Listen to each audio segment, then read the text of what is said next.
மகளிர் உலகக்கோப்பையை வென்று இந்திய மகளிர் அணி சாம்பியன் ஆகி சரித்திரம் படைத்திருக்கிறது. முதல் முறையாக மகளிர் உலகக்கோப்பையை வென்று இந்திய மகளிர் அணி வரலாற்று சாதனையை நிகழ்த்தியுள்ளது. டிவை பட்டேல் மைதானம், நவி மும்பையில் உள்ள டிவை பட்டேல் மைதானத்தில் நடைபெற்ற இறுதிப் போட்டியில் தென்னாப்பிரிக்காவை 52 ரன்கள் வித்தியாசத்தில் வீழ்த்தி இந்தியா இந்த வெற்றியை படைத்திருக்கிறது.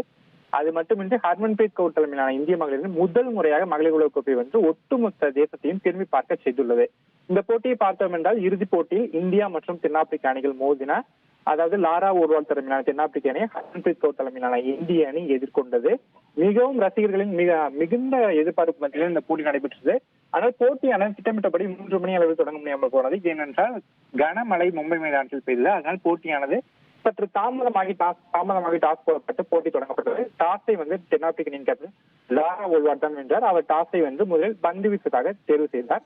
இதனை அடுத்து இந்திய அணியானது முதலில் பேட்டிங் செய்தது. அதாவது இந்திய அணி இந்த போட்டியில் மிக ஒரு சிறப்பாக இந்திய அணி வீராங்கனைகள் மிக சிறப்பாக விளையாடி ரன்களை குவித்தனர். குறிப்பாக தொடக்க வீராங்கனை ஸ்மிருதி மந்தனா 45 ரன்கள் எடுத்தார். அது மட்டுமின்றி மற்றொரு இளம் வீராங்கனை ஷஃபாலி வரும் மிக ஒரு சிறப்பான ஆட்டத்தை வெளிப்படுத்தி அவர் அரசிடம் எடுத்தார். இந்த ஜோடியின் முதல் விக்கெட்டுக்கு நிலையான ஒரு பார்ட்னர்ஷிப் அமைத்து 104 ரன்கள் கொடுத்தது.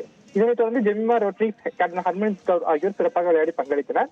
மறுமுனையில் ஷஃபாலி வர்மா 87 ரன்களில் ஆட்டமிழந்தார். இதனை அடுத்து பின்வரிசையில் வந்த தீப்தி சர்மா ஒரு மிகச்சிறப்பான ஒரு பங்களிப்பை கொடுத்து அவர் அரசிடம் அளித்தார். இறுதிக்கு அடுத்து ரிச்சா கோஷ் அதிரடியாக விளையாடியதால் இந்திய அணியானது 50 ஓவரில் 7 விக்கெட் இழப்புக்கு 298 ரன்களை குவித்தது. இதன் மூலம் தென்னாப்பிரிக்க அணிக்கு இந்திய அணி 299 ரன்கள் என்ற வெற்றி இலக்கை நிர்ணயித்தது. தென்னாப்பிரிக்க அணியை பார்த்தோம் 299 ரன்கள் இலக்கை நோக்கி விளையாடியது. அத்தகைய சூழல் பார்த்தோம் அந்த அணியின் கேப்டனும் தொடக்க வீராங்கமான லாரா ஓல்வாட் மற்றும் ஒரு முனையில் மிகச்சிறப்பாக விளையாடி பங்களிக்கு சதமில்லாததால் என்றாலும் மற்ற வீராங்கனைகள் அடுத்தடுத்து விக்கெட்டுகளை இழந்தனர்.